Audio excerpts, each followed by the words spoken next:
بسم الله الرحمن الرحيم. يا أيها الذين آمنوا لا تقولوا راعنا وقولوا انظرنا واسمعوا وللكافرين عذاب أليم. ما يود الذين كفروا من أهل الكتاب ولا المشركين أن ينزل عليكم من خير من ربكم والله يختص برحمته من يشاء واللہ ذو الفضل العظیم۔ اے ایمان والو، تم راعینا نہ کہا کرو بلکہ انظرنا کہو، یعنی ہماری طرف دیکھتے اور سنتے رہا کرو، اور کافروں کے لیے دردناک عذاب ہیں۔ نہ تو اہل کتاب کے کافر چاہتے ہیں نہ مشرکین چاہتے ہیں کہ تم پر اے مسلمانوں تمہارے رب کی کوئی بھلائی نازل ہو۔ ان کے اس حسد سے کیا ہوا؟ اللہ تعالیٰ جسے چاہیں اپنی رحمت خصوصیت سے عطا فرمائے۔ اللہ تعالیٰ بڑے فضل والے ہیں۔ سامعین، اب اس کی تفصیل سماعت کیجیے۔ غیر مسلموں کی مشابہت اختیار کرنا کیسا ہے؟ اس آیت میں اللہ تعالیٰ اپنے مؤمن بندوں کو کافروں کی بول چال اور ان کے کاموں کی مشابہت سے روک رہے ہیں۔ یہودی بعض الفاظ زبان دبا کر بولتے تھے اور مطلب برا لیتے تھے۔ جب انہیں یہ کہنا ہوتا کہ ہماری سنیے تو کہتے تھے راعینا، اور مراد اس سے رعونت اور سرکشی لیتے تھے، جیسے اور جگہ اللہ تعالیٰ کا بیان ہے من الذین ہادوا الآیہ، یعنی یہودیوں میں ایسے لوگ بھی ہیں جو باتوں کو اصلیت سے ہٹا دیتے ہیں اور کہتے ہیں ہم سنتے ہیں لیکن مانتے نہیں، اپنی زبانوں کو موڑ توڑ کر دین میں تانہ زنی کے لیے راعینا کہتے ہیں۔ اگر یہ کہتے کہ ہم نے سنا اور مانا، ہماری بات سنیے اور ہماری طرف توجہ کیجیے، تو یہ ان کے لیے بہتر اور مناسب ہوتا، لیکن ان کے کفر کی وجہ سے اللہ نے انہیں اپنی رحمت سے دور کر دیا ہے۔ ان میں ایمان بہت ہی کم ہے۔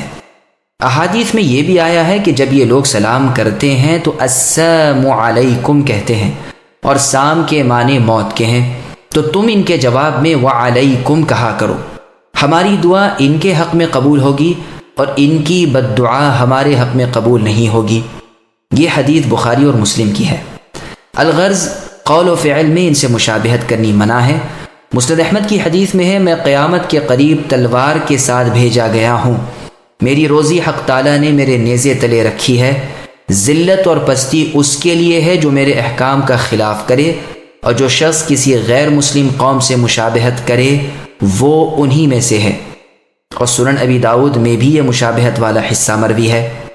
اس آیت اور حدیث سے ثابت ہوا کہ کفار کے اقوال و افعال، یعنی ان کی باتوں اور ان کے کاموں، نیز ان کے لباس، عید اور عبادت میں ان کی مشابہت کرنا جو ہمارے لیے مشروع اور مقرر نہیں، سخت منع ہے، اور اس پر شریعت میں عذاب کی دھمکی اور سخت ڈراوا اور حرمت کی اطلاع دی گئی ہے۔ ابن مسعود رضی اللہ عنہ فرماتے ہیں کہ جب تم قرآن کریم میں یا ایھا الذین آمنوا سنو تو کان لگا دو اور دل سے متوجہ ہو جایا کرو، کیونکہ یا تو کسی برائی سے ممانعت ہوگی، یعنی کسی برے کام سے روکا جائے گا، یا کسی نیکی کا حکم ہوگا۔ خیثمہ رضی اللہ عنہ فرماتے ہیں تورات میں بنی اسرائیل کو خطاب کرتے ہوئے اللہ تعالیٰ نے یا ایھا المساکین فرمایا ہے، لیکن امت محمدیہ صلی اللہ علیہ وسلم کو یا ایھا الذین آمنوا کے معزز یعنی باعزت خطاب سے سرفراز فرمایا ہے۔ رائنا کے معنی ہماری طرف کان لگانے کے ہیں، جیسے عاطنا۔ مجاہد رحمہ اللہ فرماتے ہیں اس کے معنی مخالفت کے ہیں، یعنی خلاف نہ کہا کرو۔ ان سے یہ بھی مروی ہے کہ مطلب یہ ہے کہ آپ ہماری سنیے اور ہم آپ کی۔ انصار نے بھی یہی لفظ رسول اللہ صلی اللہ علیہ وسلم کے سامنے کہنا شروع کر دیا تھا، جس سے قرآن کریم نے انہیں روک دیا۔ حسن رحمہ اللہ فرماتے ہیں راعن کہتے ہیں مذاق کی بات کو، یعنی تم رسول اللہ کی باتوں اور اسلام سے مذاق نہ کیا کرو۔ ابو صخر رحمہ اللہ کہتے ہیں جب رسول اللہ جانے لگتے تو جنہیں کوئی بات کہنی ہوتی تو وہ کہتے اپنا کان ادھر کیجئے۔ اللہ تعالیٰ نے اس بے ادبی کے کلمے سے روک دیا اور اپنے نبی کی عزت کرنے کی تعلیم فرمائی۔ سدی رحمہ اللہ کہتے ہیں رفاعہ ابن زید یہودی رسول اللہ سے باتیں کرتے ہوئے یہ لفظ کہا کرتا تھا، مسلمانوں نے بھی یہ خیال کر کے کہ یہ لفظ ادب کے ہیں یہی لفظ بولنے شروع کر دیے، جس پر انہیں روک دیا گیا، جیسے سورہ نساء میں بھی ہے۔ مقصد یہ ہے کہ اس کلمے کو اللہ تعالیٰ نے برا جانا اور اس کے استعمال سے مسلمانوں کو روک دیا، جیسے حدیث میں آیا ہے کہ انگور کو کرم اور غلام کو عبد یعنی بندہ نہ کہو وغیرہ۔ یہ روایت صحیح مسلم نیز بخاری کی ہے۔ اب اللہ تعالیٰ ان بد باطن یہودی لوگوں کے حسد و بغض کو بیان فرماتے ہیں کہ اے مسلمانوں، تمہیں جو اس کامل نبی محمد صلی اللہ علیہ وسلم کے ذریعے کامل شریعت ملی ہے، اس سے یہ تو جل بھن رہے ہیں۔ ان سے کہہ دو کہ یہ تو اللہ کا فضل ہے، جسے چاہے عنایت فرمائے، وہ بڑے ہی فضل و کرم والے ہیں۔ ما ننسخ من آية أو ننسها نأت بخير منها أو مثلها ألم تعلم أن الله على كل شيء قدير ألم تعلم أن الله له ملك السماوات والأرض وما لكم من دون الله من ولي ولا نصير۔ جس آیت کو ہم منسوخ کر دیں یا بھلا دیں، اس سے بہتر یا اس جیسی اور لاتے ہیں۔ کیا آپ اے نبی نہیں جانتے کہ اللہ تعالیٰ ہر چیز پر قادر ہیں؟ کیا آپ کو علم نہیں کہ زمین و آسمان کا ملک اللہ ہی کے لیے ہے، اور اللہ کے سوا تمہارے کوئی ولی اور مددگار نہیں؟ سامعین اب آیتوں کی تفسیر سماعت کیجیے۔ ناسخ اور منسوخ کی بحث۔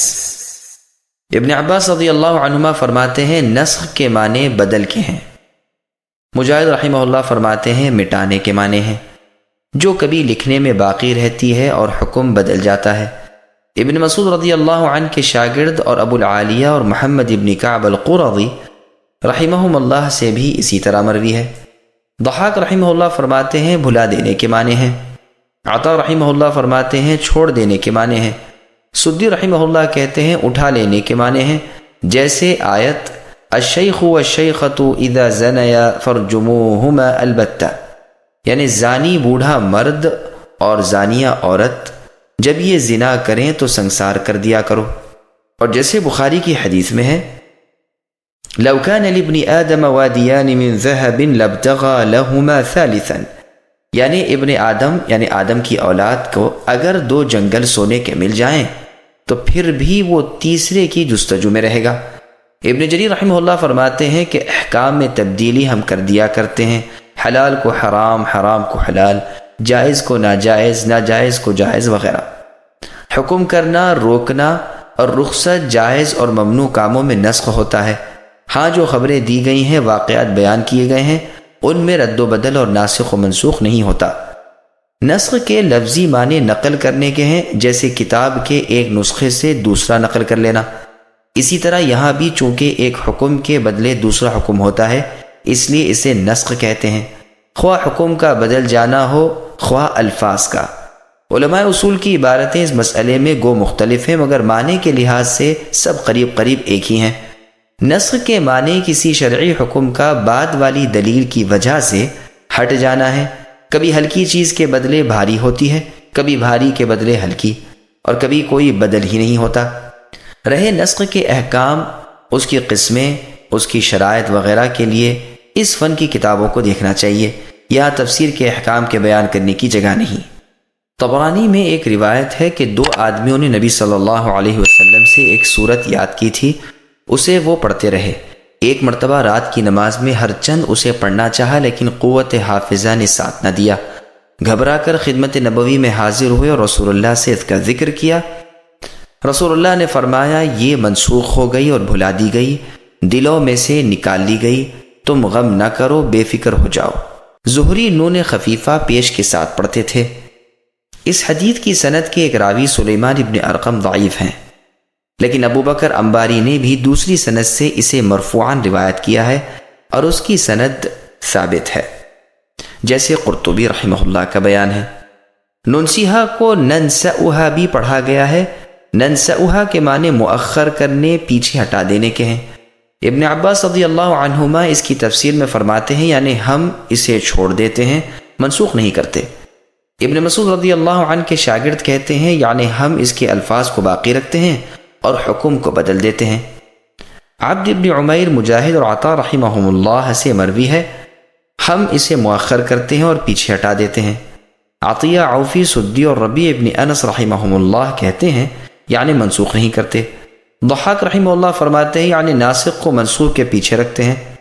ابو العالیہ رحمہ اللہ کہتے ہیں اپنے پاس اسے روک لیتے ہیں۔ عمر رضی اللہ عنہ نے خطبے میں ننسئھا پڑھا اور اس کے معنی مؤخر ہونے کے بیان کیے۔ ننسہا جب پڑھیں تو یہ مطلب ہوگا کہ ہم اسے بھلا دیں۔ اللہ تعالیٰ جب حکم کو اٹھا لینا چاہتے ہیں تو وہ نبی صلی اللہ علیہ وسلم کو بھلا دیتے تھے، اس طرح وہ آیت اٹھ جاتی تھی۔ سعد بن ابی وقاص رضی اللہ عنہ ننسہا پڑھتے تھے تو ان سے قاسم ابن ربیعہ نے کہا کہ سعید بن المسیب رحمہ اللہ تو ننسئھا پڑھتے ہیں، تو انہوں نے فرمایا سعید پر یا سعید کے خاندان پر تو قرآن نہیں اترا۔ اللہ تعالیٰ فرماتے ہیں سنقرئک فلا تنسیٰ، ہم آپ کو اے نبی پڑھائیں گے جسے آپ نہ بھولیں گے، اور فرماتے ہیں وَاذْكُرْ رَبَّكَ اِذَا نَسِيتَ، یعنی جب آپ اے نبی اپنے رب کو بھولنے لگیں تو فوری یاد کر لیا کریں۔ عمر رضی اللہ عنہ کا فرمان ہے کہ علی رضی اللہ عنہ سب سے اچھا فیصلہ کرنے والے اور ابی رضی اللہ عنہ سب سے زیادہ قاری قرآن ہیں، اور ہم ابی رضی اللہ عنہ کا قول چھوڑ دیتے ہیں، اس لیے کہ ابی رضی اللہ عنہ کہتے ہیں میں نے تو جو رسول اللہ صلی اللہ علیہ وسلم سے سنا ہے اسے نہیں چھوڑوں گا، اور اللہ تعالیٰ فرماتے ہیں ما ننسخ الی آخر الآیہ، یعنی ہم جو منسوخ کر دیں یا بھلا دیں اس سے بہتر لاتے ہیں، یا اس جیسا یا اس سے بہتر ہوتا ہے۔ یہ روایت بخاری اور مسند احمد وغیرہ میں ہے، یعنی بندوں کی سہولت اور ان کے آرام کے لحاظ سے یا اس جیسا ہوتا ہے، لیکن مصلحت الہی اس پچھلی چیز میں ہوتی ہے۔ اللہ تعالیٰ حاکم مطلق اور مختار کل ہے، مخلوق میں ہیر پھیر کرنے والے ہیں، پیدائش اور حکم کا اختیار رکھنے والے ایک اللہ ہی ہیں، جس طرح جسے چاہتے ہیں بناتے ہیں، جسے چاہے نیک بختی دیں، جسے چاہے بدبختی، جسے چاہے تندرستی دیں، جسے چاہے بیماری دیں، توفیق دیں، جسے چاہے بے نصیب کر دیں، بندوں میں جو حکم چاہتے ہیں جاری کرتے ہیں، جسے چاہتے ہیں حلال کریں، جسے چاہتے ہیں حرام فرما دیں، جسے چاہے رخصت دیں، جسے چاہے روک دیں۔ وہ اللہ حاکم مطلق ہیں، جو چاہے احکام جاری فرمائے، کوئی اللہ کے حکموں کو رد نہیں کر سکتا، جو چاہے کریں، کوئی اللہ سے باز پرس نہیں کر سکتا۔ وہ بندوں کو آزماتے ہیں اور دیکھتے ہیں کہ وہ نبیوں اور رسولوں کے کیسے تابع دار ہیں۔ کسی چیز کا کسی مصلحت کی وجہ سے حکم دیا، پھر مصلحت کی وجہ سے ہی اس حکم کو ہٹا دیا۔ اب آزمائش ہو جاتی ہے۔ نیک لوگ تو اس وقت بھی اطاعت کے لیے کمر بستہ تھے اور اب بھی ہیں، لیکن بد باطن لوگ باتیں بناتے ہیں اور ناک بھوں چڑھاتے ہیں، حالانکہ تمام مخلوق کو اپنے خالق کی تمام باتیں ماننی چاہیے اور ہر حال میں رسول صلی اللہ علیہ وسلم کی پیروی کرنی چاہیے، اور جو وہ کہے اسے دل سے سچا ماننا چاہیے، جو حکم دے بجا لانا چاہیے، جس سے روکے رک جانا چاہیے۔ اس مقام میں بھی یہودیوں کا زبردست رد ہے، اور ان کے کفر کا بیان ہے کہ وہ نسخ کے قائل نہ تھے۔ بعض تو کہتے تھے اس میں محال عقلی لازم آتا ہے، اور بعض محال نقلی بھی مانتے تھے۔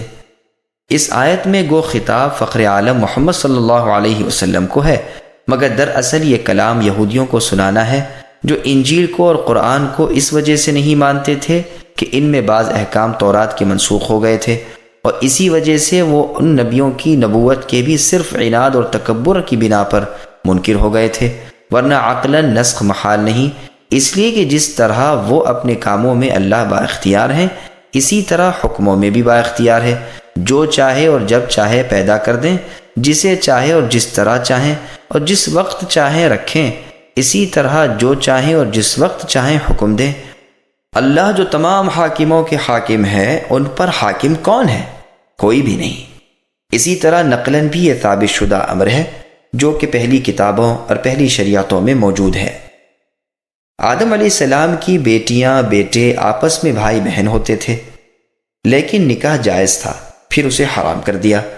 نوح علیہ السلام جب کشتی سے اترتے ہیں تو اس وقت تمام حیوانات کا کھانا حلال تھا، یعنی تمام جانوروں کا، لیکن پھر بعض کی حلت منسوخ ہو گئی۔ 2 سگی بہنوں کا نکاح اسرائیل اور ان کی اولاد پر حلال تھا، لیکن پھر تورات میں اور اس کے بعد حرام ہو گیا۔ ابراہیم علیہ السلام کو بیٹے کی قربانی کا حکم دیا، پھر قربانی کرنے سے پہلے ہی منسوخ کر دیا۔ بنو اسرائیل کو حکم دیا جاتا ہے کہ بچھڑا پوجنے میں جو شامل تھے سب اپنی جانوں کو قتل کر ڈالیں، لیکن ابھی بہت سے باقی ہیں جو منسوخ ہو جاتا ہے۔ اسی طرح کے اور بہت سے واقعات موجود ہیں، اور خود یہودی بھی ان کا اقرار کرتے ہیں۔ لیکن پھر بھی قرآن و نبی آخر الزماں محمد صلی اللہ علیہ وسلم کو یہ کہہ کر نہیں مانتے کہ اس سے اللہ کے کلام میں نسخ لازم آتا ہے اور وہ محال ہے۔ بعض لوگ جو اس کے جواب میں لفظی بحثوں میں پڑ جاتے ہیں وہ یاد رکھیں کہ اس سے دلالت نہیں بدلتی اور مقصود وہی ہے۔ رسول اللہ کی بشارت یہ لوگ اپنی کتابوں میں پاتے تھے، رسول اللہ کی تابعداری کا حکم بھی دیکھتے تھے، یہ بھی معلوم تھا کہ آپ کی شریعت کے مطابق جو عمل نہ ہو وہ مقبول نہیں۔ یہ اور بات ہے کہ کوئی کہے وہ اگلی شریعتیں صرف رسول اللہ صلی اللہ علیہ وسلم کے آنے تک ہی تھیں، اس لیے یہ شریعت ان کی ناسخ نہیں، یا کہے کہ ناسخ ہے۔ بہر صورت رسول مقبول محمد صلی اللہ علیہ وسلم کی تابعداری کے بغیر کوئی چارہ نہیں، اس لیے کہ آپ آخری کتاب کو اللہ کے پاس سے ابھی لے کر آئے ہیں۔ پس اس آیت میں اللہ نے نسخ کے جواز کو بیان فرما کر اس ملعون گروہ یہود کا رد کیا۔ سورہ آل عمران میں بھی بنی اسرائیل کو خطاب کیا گیا ہے، نسخ کے واقع ہونے کا ذکر موجود ہے۔ فرمان ہے کل الطعام کان حلا لبنی اسرائیل الآیہ، یعنی کل کھانے بنی اسرائیل پر حلال تھے مگر جس چیز کو اسرائیل یعنی یعقوب علیہ السلام نے اپنے اوپر حلال کر لیا تھا۔ اس کی مزید تفسیر وہیں آئے گی انشاءاللہ۔ تمام مسلمانوں کا اس پر اتفاق ہے کہ احکام باری تعالیٰ میں نسخ کا ہونا جائز ہے، بلکہ واقع بھی ہے، اور اسی پر پروردگار کی حکمت بالغہ ہے۔ ابو مسلم اصبہانی مفسر نے لکھا ہے کہ قرآن میں نسخ واقع نہیں ہوتا، لیکن اس کا یہ قول ضعیف اور مردود اور محض غلط اور جھوٹ ہے۔ جہاں جہاں نسخ قرآن میں موجود ہے اس کے جواب میں گو ابو مسلم نے بہت محنت کی لیکن محض بے سود ہے۔ جس عورت کا خاوند مر جائے پہلے اس کی عدت 1 سال تھی، پھر 4 مہینے 10 دن کر دی گئی، اور دونوں آیات قرآن پاک میں موجود ہیں۔ قبلہ پہلے بیت المقدس تھا، پھر کعبۃ اللہ ہوا۔ دوسری آیت صاف اور پہلا حکم بھی ضمناً مذکور ہے۔ پہلے مسلمانوں کو حکم تھا کہ ایک مسلمان 10 کافروں سے لڑے اور ان کے مقابلے سے نہ ہٹے، لیکن پھر یہ حکم منسوخ ہو کر 2 کے مقابلے میں صبر کرنے کا حکم ہوا، اور دونوں آیات کلام اللہ میں موجود ہیں۔ پہلے حکم تھا کہ نبی سے سرگوشی کرنے سے پہلے کچھ صدقہ دے دیا کرو، لیکن پھر یہ حکم منسوخ ہوا، اور دونوں آیات قرآن کریم میں موجود ہیں۔ اس کے علاوہ بھی بہت سی مثالیں دی جا سکتی ہیں، انہی چند مثالوں پر اکتفا کیا جاتا ہے۔ واللہ اعلم۔ أم تريدون أن تسألوا رسولكم كما سئل موسى من قبل ومن يتبدل الكفر بالإيمان فقد ضل سواء السبيل۔ کیا تم اے مسلمانوں اپنے رسول سے وہی پوچھنا چاہتے ہو جو اس سے پہلے موسیٰ علیہ السلام سے پوچھا گیا تھا؟ سنو، ایمان کو کفر سے بدلنے والا سیدھی راہ سے بھٹک جاتا ہے۔ سامعین، اب اس آیت کی تفسیر سماعت کیجیے۔ بے فائدہ سوالات کی ممانعت۔ اس آیت کریمہ میں اللہ تعالیٰ ایمان والوں کو روکتے ہیں کہ کسی واقعے کے ہونے سے پہلے میرے نبی محمد صلی اللہ علیہ وسلم سے فضول سوال نہ کیا کرو۔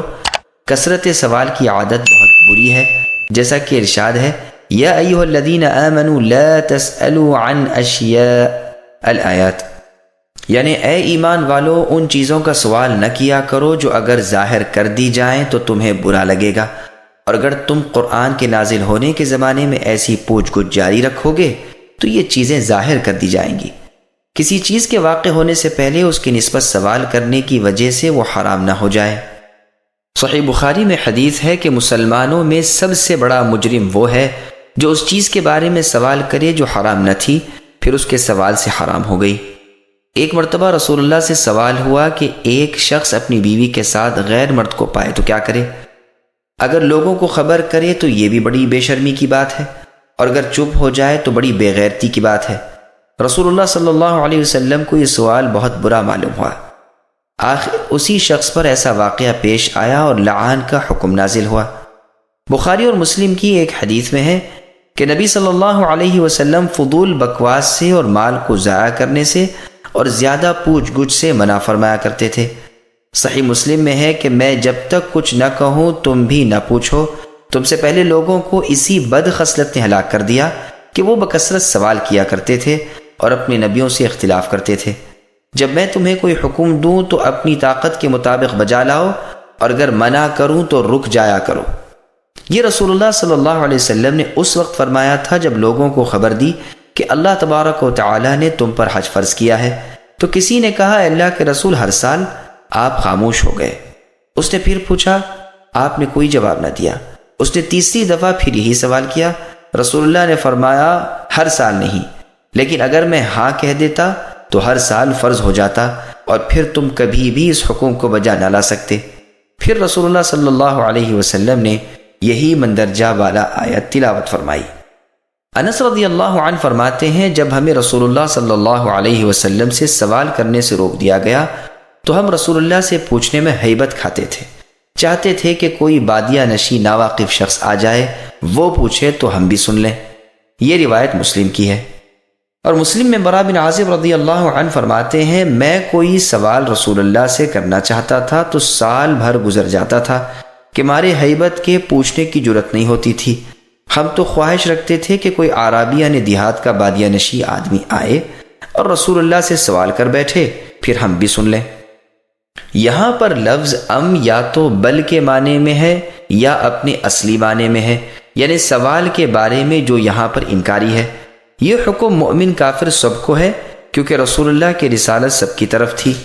قرآن میں اور جگہ ہے یسألک اہل الکتاب الی آخرہ، یعنی اہل کتاب آپ سے نبی سوال کرتے ہیں کہ آپ ان پر کوئی آسمانی کتاب اتاریں۔ انہوں نے موسیٰ علیہ السلام سے اس سے بھی بڑا سوال کیا تھا کہ اللہ کو ہم اپنی آنکھوں سے اسی دنیا میں دیکھنا چاہتے ہیں، جس ظلم کی وجہ سے انہیں ایک تند آواز نے ہلاک کر دیا۔ رافع ابن حریملہ اور وہب ابن زید نے کہا تھا کہ اے محمد صلی اللہ علیہ وسلم، کوئی آسمانی کتاب ہم پر نازل کیجئے جسے ہم پڑھیں اور ہمارے شہروں میں دریا جاری کر دیں تو ہم آپ کو مان لیں۔ اس پر یہ آیت اتری۔ معلوم ہوا کہ تکبر، عناد، سرکشی کے ساتھ نبیوں سے سوال کرنا نہایت مذموم حرکت ہے۔ جو کفر کو ایمان کے بدلے مول لے اور آسانی کو سختی سے بدلے، وہ سیدھی راہ سے ہٹ کر جہالت و ضلالت میں گھر جاتا ہے۔ اسی طرح غیر ضروری سوال کرنے والا بھی، جیسے اور جگہ ہے الم تر الی الذین بدلوا الآیات، اے نبی کیا آپ نے انہیں نہیں دیکھا جو اللہ تعالیٰ کی نعمت کو کفر سے بدلتے ہیں اور اپنی قوم کو ہلاکت میں ڈالتے ہیں؟ وہ جہنم میں داخل ہوں گے اور وہ بڑی بری قرارگاہ ہے۔ وَدَّ كَثِيرٌ مِّنْ أَهْلِ الْكِتَابِ لَوْ يَرُدُّونَكُم مِّن بَعْدِ إِيمَانِكُمْ كُفَّارًا حَسَدًا مِّنْ عِندِ أَنفُسِهِم مِّن بَعْدِ مَا تَبَيَّنَ لَهُمُ الْحَقُّ فَاعْفُوا وَاصْفَحُوا حَتَّى يَأْتِيَ اللَّهُ بِأَمْرِهِ إِنَّ اللَّهَ عَلَى كُلِّ شَيْءٍ قَدِيرٌ وَأَقِيمُوا الصَّلَاةَ وَآتُوا الزَّكَاةَ وَمَا تُقَدِّمُوا لِأَنفُسِكُم مِّنْ خَيْرٍ تَجِدُوهُ عِندَ اللَّهِ إِنَّ اللَّهَ بِمَا تَعْمَلُونَ بَصِيرٌ۔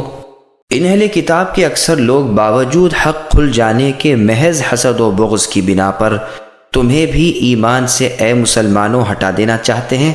تم بھی معاف کرو اور چھوڑو یہاں تک کہ اللہ تعالیٰ اپنا حکم لائے۔ یقیناً اللہ تعالیٰ ہر چیز پر قدرت رکھتے ہیں۔ تم نمازیں قائم رکھو، زکوٰۃ دیتے رہا کرو، اور جو کچھ بھلائی تم اپنے لیے آگے بھیجو گے سب کچھ اللہ کے پاس پالو گے۔ اللہ تعالیٰ تمہارے اعمال کو خوب دیکھ رہے ہیں۔ سامعین، اب ان آیتوں کی تفسیر سماعت کیجیے۔ قومی عصبیت بدبختی کا باعث ہے۔ ابن عباس رضی اللہ عنہما سے مروی ہے کہ حیی ابن اخطب اور ابو یاسر ابن اخطب، یہ دونوں یہودی سب سے زیادہ مسلمانوں سے حاسد یعنی ان سے جلنے والے تھے، لوگوں کو اسلام سے روکتے تھے اور عرب سے جلتے تھے۔ ان کے بارے میں یہ آیت نازل ہوئی۔ کعب بن اشرف یہودی کا بھی یہی شغل تھا۔ زہری رحمہ اللہ کہتے ہیں اس کے بارے میں یہ آیت نازل ہوئی ہے۔ یہ بھی یہودی تھا اور اپنے شعروں میں رسول اللہ صلی اللہ علیہ وسلم کی ہجو کیا کرتا تھا۔ گو ان کی کتاب میں رسول اللہ کی تصدیق موجود تھی اور یہ بخوبی رسول اللہ کی صفتیں جانتے تھے اور رسول اللہ کو اچھی طرح پہچانتے تھے، پھر بھی یہ دیکھ رہے تھے کہ قرآن ان کی کتاب کی تصدیق کر رہا ہے۔ ایک امی اور ان پڑھ وہ کتاب پڑھتا ہے جو سراسر معجزہ ہے، لیکن صرف حسد کی بنا پر عرب میں رسول اللہ کیوں مبعوث ہوئے؟ کفر و انکار پر آمدہ ہو گئے، بلکہ اور لوگوں کو بھی بہکانا شروع کر دیا۔ بس اللہ تعالیٰ نے مومنوں کو حکم دیا کہ تم درگزر کرتے رہو اور اللہ کے حکم اور اللہ کے فیصلے کا انتظار کرو، جیسے اور جگہ فرمایا تمہیں مشرکوں اور اہل کتاب سے بہت کڑوی باتیں سننا پڑیں گی۔ بالآخر حکم نازل فرما دیا کہ ان مشرکوں سے اب دب کر نہ رہو، ان سے لڑائی کرنے کی تمہیں اجازت ہے۔ صحیح بخاری میں ہے، اسامہ بن زید رضی اللہ عنہ کہتے ہیں کہ رسول اللہ آپ کے اصحاب رضی اللہ عنہم مشرکین اور اہل کتاب سے درگزر کرتے تھے اور ان کی ایذا اور تکلیف سہتے تھے، اور اس آیت پر عمل پیرا تھے، یہاں تک کہ دوسری آیات اتریں اور یہ حکم ہٹ گیا۔ اب ان سے بدلہ لینے اور اپنا بچاؤ کرنے کا حکم ملا، اور پہلی ہی لڑائی جو بدر کے میدان میں ہوئی، اس میں کفار کو شکست فاش ہوئی اور ان کے بڑے بڑے سرداروں کی لاشیں میدان میں ڈھیر ہو گئیں۔ مومنوں کو رغبت دلائی جاتی ہے کہ تم نماز اور زکوٰۃ وغیرہ کی حفاظت کرو، یہ تمہیں آخرت کے عذابوں سے بچانے کے علاوہ دنیا میں بھی غلبہ اور نصرت دیں گی۔ پھر فرمایا کہ اللہ تعالیٰ تمہارے ہر نیک و بد عمل کا بدلہ دونوں جہاں میں دیں گے، اللہ سے کوئی چھوٹا بڑا ظاہر پوشیدہ اچھا برا عمل پوشیدہ نہیں۔ یہ اس لیے فرمایا کہ لوگ اطاعت کی طرف توجہ کریں اور نافرمانی سے بچیں۔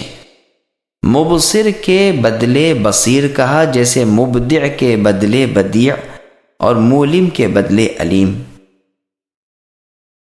وقالوا لن يدخل الجنة إلا من كان هودا أو نصارى تلك أمانيهم قل هاتوا برهانكم إن كنتم صادقين بلى من أسلم وجهه لله وهو محسن فله أجره عند ربه ولا خوف عليهم ولا هم يحزنون۔ یہ کہتے ہیں کہ جنت میں یہود و نصارہ کے سوا اور کوئی نہ جائے گا، یہ صرف ان کی امنگیں ہیں۔ ان سے کہو کہ اگر تم سچے ہو تو کوئی دلیل تو پیش کرو۔ سنو، جو بھی اپنے آپ کو خلوص کے ساتھ اللہ کے سامنے جھکا دے، بے شک اسے اس کا رب پورا بدلہ دیں گے، اس پر نہ تو کوئی خوف ہوگا، نہ غم اور نہ اداسی۔ سامعین، اب ان آیتوں کی تفسیر سماعت کیجیے۔ اعمال کی قبولیت کے لیے اتباع سنت شرط ہے۔ یہاں پر یہودیوں و نصرانیوں کے غرور کا بیان ہو رہا ہے کہ وہ اپنے سوا کسی کو کچھ بھی نہیں سمجھتے، اور صاف کہتے ہیں کہ ہمارے سوا جنت میں کوئی نہیں جائے گا۔ سورہ مائدہ میں ان کا ایک قول یہ بھی بیان ہوا ہے کہ ہم اللہ تعالیٰ کی اولاد اور اللہ کے محبوب ہیں، جس کے جواب میں قرآن نے کہا کہ پھر تم پر قیامت کے دن عذاب کیوں ہوگا۔ اسی طرح پہلے گزرا کہ ان کا دعویٰ یہ بھی تھا کہ ہم چند دن جہنم میں رہیں گے، جس کے جواب میں ارشاد باری تعالیٰ ہوا کہ یہ دعویٰ بھی محض بے دلیل ہے۔ اسی طرح یہاں ان کے ایک دعوے کی تردید کی اور کہا کہ لاؤ دلیل پیش کرو۔ انہیں عاجز ثابت کر کے پھر فرمایا کہ ہاں، جو کوئی بھی اللہ تعالیٰ کا فرما بردار ہو جائے اور خلوص و توحید کے ساتھ نیک عمل کرے، اسے پورا پورا اجر و ثواب ملے گا۔ جیسے اور جگہ فرمایا کہ یہ اگر جھگڑیں تو ان سے کہہ دیجئے کہ میں نے اور میرے ماننے والوں نے اپنے چہرے رب کی طرف متوجہ کر دیے ہیں۔ الغرض اخلاص اور سنت کے مطابق ہر عمل کی قبولیت کے لیے شرط ہے۔ تو اسلم وجہہ سے مراد خلوص اور وہو محسن سے مراد اتباع سنت ہے۔ نرا خلوص بھی عمل کو مقبول نہیں کرا سکتا جب تک کہ سنت کی تابعداری نہ ہو۔ صحیح مسلم کی حدیث میں ہے کہ جو شخص ایسا عمل کرے جس پر ہمارا حکم نہ ہو، وہ یعنی عمل مردود ہے۔ پس رہبانیت کا عمل گو خلوص پر مبنی ہو، لیکن تاہم اتباع سنت نہ ہونے کی وجہ سے وہ مردود ہے۔ ایسے ہی اعمال کی نسبت قرآن حکیم کا ارشاد ہے، وَقَدِمْنَا إِلَى مَا عَمِلُوا مِنْ عَمَلٍ فَجَعَلْنَاهُ هَبَاءً مَنْثُورًا، یعنی انہوں نے جو اعمال کیے تھے ہم نے سب رد کر دیے۔ اور جگہ ہے، کافروں کے اعمال ریت کے چمکیلے تودوں کی طرح ہیں جنہیں پیاسا پانی سمجھتا ہے، لیکن جب اس کے پاس جاتا ہے تو کچھ نہیں پاتا۔ اور جگہ ہے، قیامت کے دن بہت سے چہروں پر ذلت برستی ہوگی، جو عمل کرنے والے تکلیفیں اٹھانے والے ہوں گے اور بھڑکتی ہوئی آگ میں داخل ہوں گے، اور گرم کھولتا ہوا پانی انہیں پلایا جائے گا۔ امیر المؤمنین عمر بن الخطاب رضی اللہ عنہ نے اس آیت کی تفسیر میں یہود و نصارہ کے علماء اور عابد یعنی عبادت گزار جہال مراد لیے ہیں۔ یہ بھی یاد رہے کہ کوئی عمل گو بظاہر سنت کے مطابق ہو لیکن عمل میں اخلاص نہ ہو، مقصود رب کی خوشنودی نہ ہو، تو وہ عمل بھی مردود ہے۔ ریاکار اور منافق لوگوں کے اعمال کا یہی حال ہے، جیسے اللہ تعالیٰ نے فرمایا کہ منافق رب کو دھوکہ دیتے ہیں اور وہ انہیں دھوکہ دے رہے ہیں، اور نماز کو کھڑے ہوتے ہیں یہ منافق تو سستی سے کھڑے ہوتے ہیں، صرف لوگوں کو دکھانے کے لیے عمل کرتے ہیں اور اللہ کو یاد بہت ہی کم کرتے ہیں۔ اور فرمایا فویل للمصلین الآیات، ان نمازیوں کے لیے ویل ہے جو اپنی نماز سے غافل ہیں، جو ریاکاری کرتے ہیں اور چھوٹی چھوٹی چیزیں بھی روکتے پھرتے ہیں۔